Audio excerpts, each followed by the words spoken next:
Aturan pencairan tabungan jaminan hari tua atau JHT milik pekerja menuai pro dan kontra.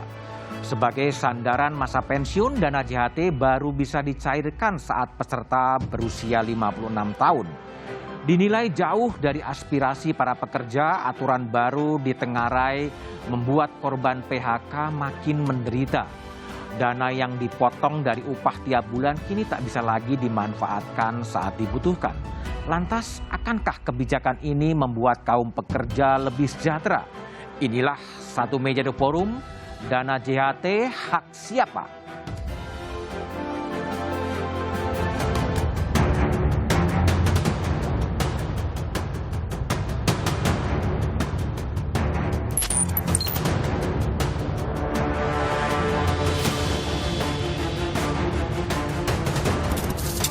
Sejak awal, memang program JHT ini dipersiapkan untuk kepentingan jangka panjang. Ketentuan mengenai usia 56 tahun, ini tentunya tidak berlaku untuk peserta yang meninggal dunia atau mengalami cacat total tetap.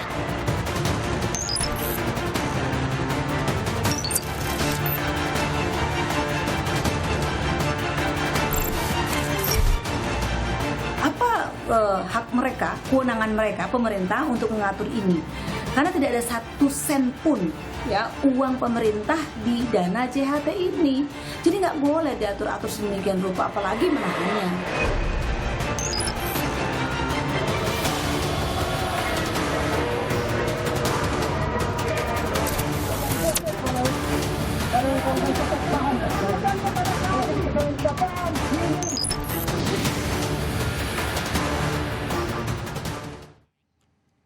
Unjuk rasa buruh terjadi di sejumlah tempat memprotes adanya perubahan aturan soal dana jaminan hari tua. Dana JHT hak siapa, itulah tema Satu Meja. Saya telah bersama dengan Menteri Tenaga Kerja Ida Fauziah. Selamat malam Bu Menteri.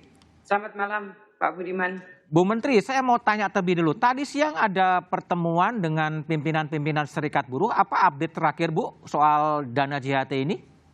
Iya, saya ketemu dengan teman-teman dari Konfederasi SPSI dan teman-teman dari KSPI. Dari 2 tempat yang berbeda, saya menjelaskan tentang tentang penjelasan yang lebih komprehensif terkait dengan Permenaker nomor 2 tahun 2022. Tentu saya juga mendengarkan pandangan dan aspirasi teman-teman dari 2 konfederasi ini. Apa yang terjadi Bu, sampai apakah memang pemahamannya tidak sama, tidak komprehensif sehingga ada unjuk rasa penolakan dari serikat pekerja Bu? Ya, dari 2 pertemuan tadi memang masih banyak hal yang harus kami jelaskan kepada teman-teman serikat pekerja, serikat buruh. Meskipun sesungguhnya Permenaker ini kan juga sudah melalui proses panjang ya. Permenaker ini lahir karena diskusi panjang kami dan sudah menjadi concern juga teman-teman di LKS Tripartit Nasional.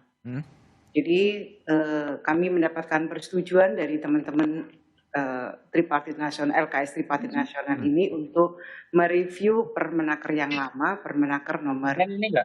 Ada suaranya enggak? 19 tahun 2000. Oke. Silakan Bu. Oh iya. Iya. Jadi Bu, kalau kita coba lihat ya pernyataan dari Ketua DPR Mbak Puan Maharani, mungkin bisa juga ditampilkan bagaimana pimpinan DPR merespon.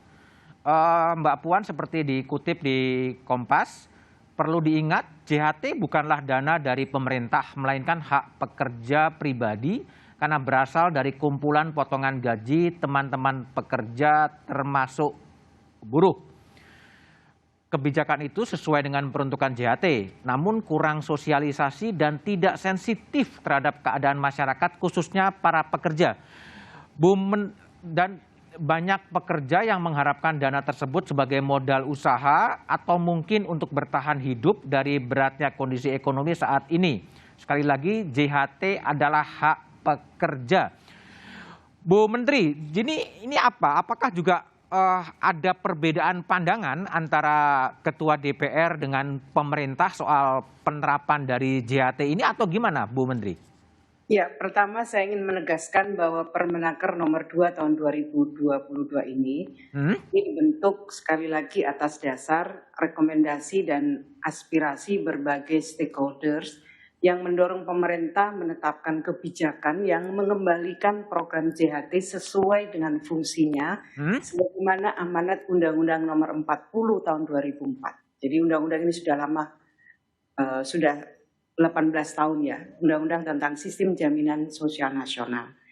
Rekomendasi itu misalnya hasil rapat dengar pendapat dengan Komisi 9 tanggal 28 September. Oke. Dihadiri oleh perwakilan institusi dari Dewan Jaminan Sosial Nasional, ada Dewas BPJS Ketenagakerjaan, ada Direksi BPJS Ketenagakerjaan, pengurus Serikat Pekerja seluruh Indonesia atau SPSI, kemudian ada pengurus Konfederasi Serikat Buruh seluruh Indonesia KSPSI.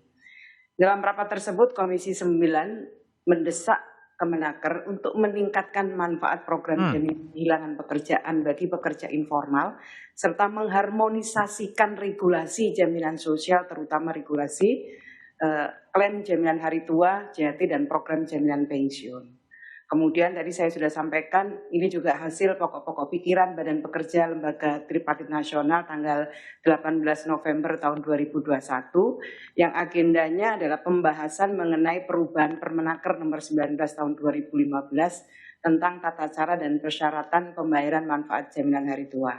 Salah satu rekomendasi yang dihasilkan dari forum itu adalah mengembalikan filosofi penyelenggaraan program JHT sebagai program jangka panjang untuk memberikan kepastian tersedianya sejumlah dana bagi tenaga kerja pada saat yang bersangkutan tidak produktif lagi ketika memasuki masa pensiun, mengalami cacat total tetap atau meninggal dunia.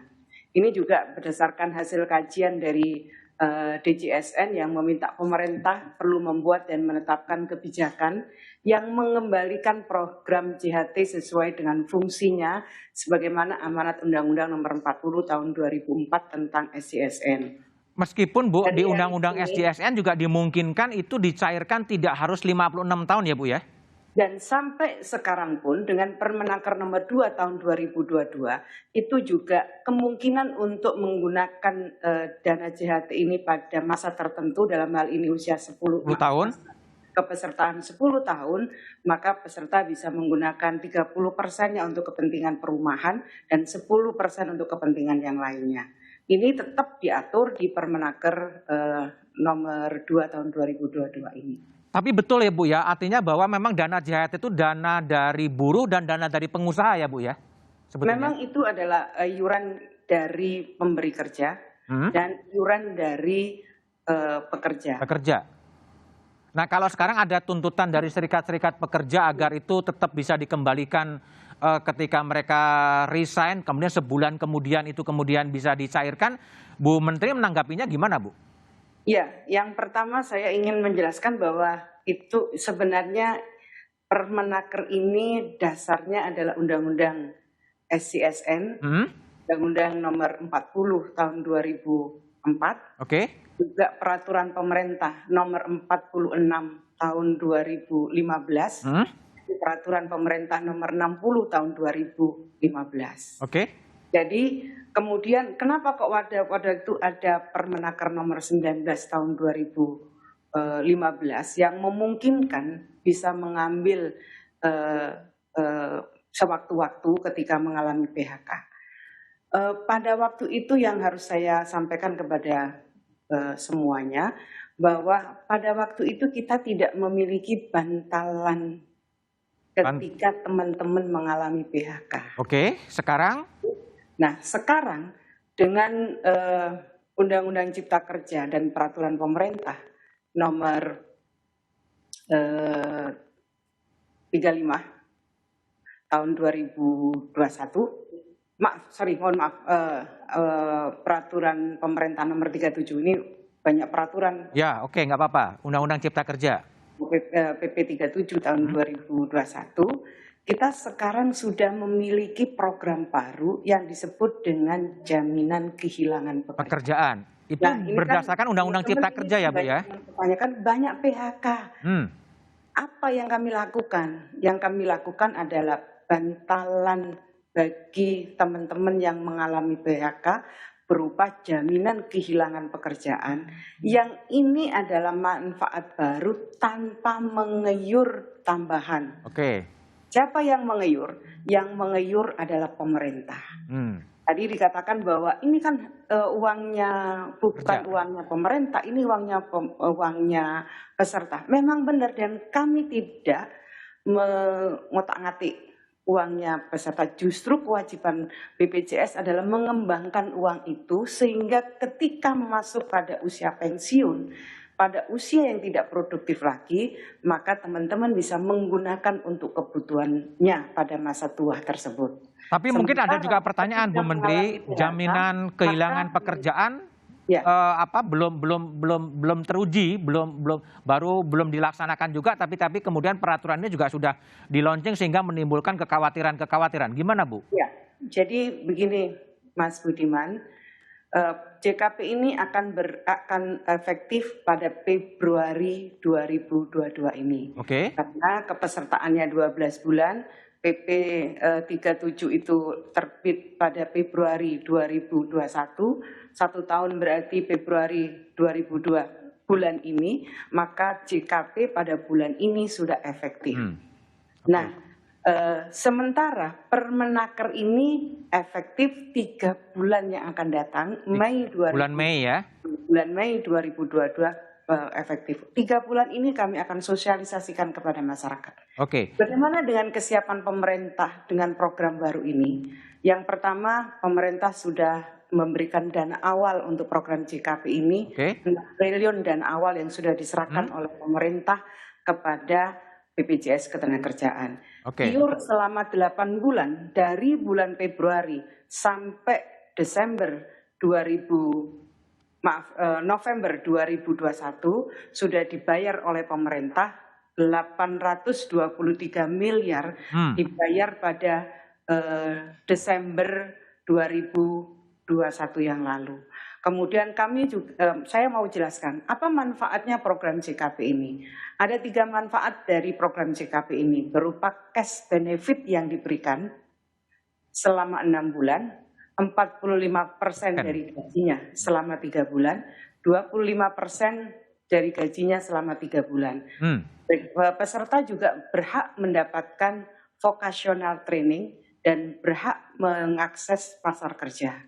Vocational training kami sudah menyiapkan lembaga-lembaga pelatihan, baik lembaga pelatihan yang pemerintah maupun lembaga pelatihan swasta untuk bisa menjadi pelaksana program training bagi teman-teman yang mengalami PHK yang mendapatkan manfaat dari program JKP.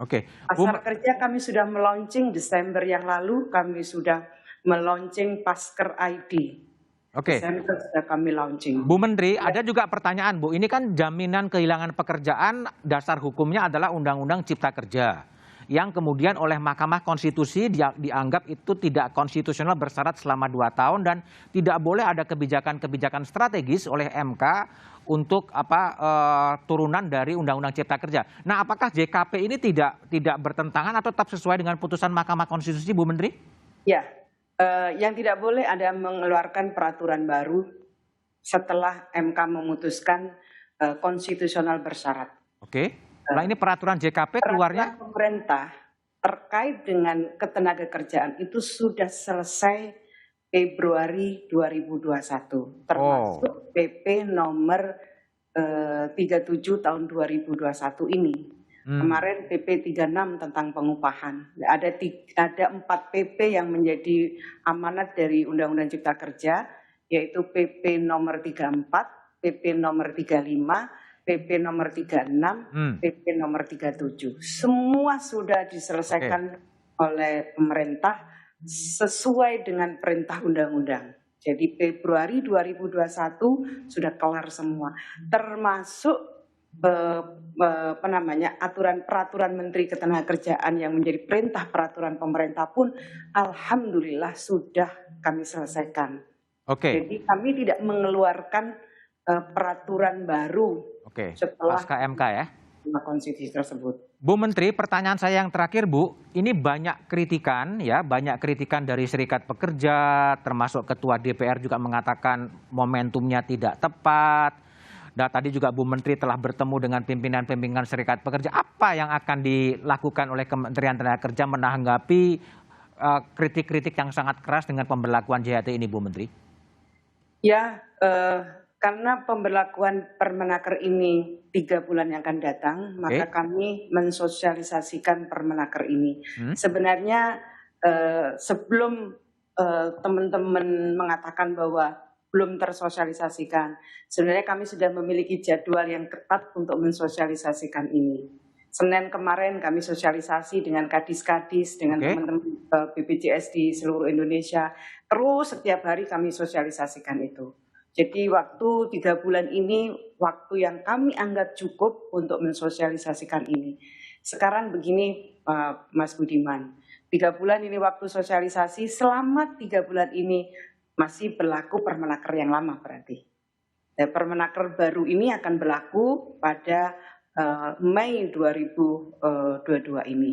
Bu Menteri, pertanyaan saya lagi yang terakhir, kalau memang aksi-aksi penolakan ini makin keras, apakah kemudian tidak ada kemungkinan merevisi ini atau tetap prosesnya sosialisasi aja? Ya, saya rasa kami masih membutuhkan cukup banyak waktu lagi untuk mensosialisasikan ini. Saya kira dari teman-teman di Kemenaker yang melakukan sosialisasi ini, itu rata-rata setelah mendapatkan sosialisasi yang jelas, yang komprehensif, mereka memahami bahwa ini adalah niat baik pemerintah untuk memberikan jaminan pada hari tuanya dan mengembalikan sebagaimana perintah Undang-Undang Nomor 40 tahun 2004.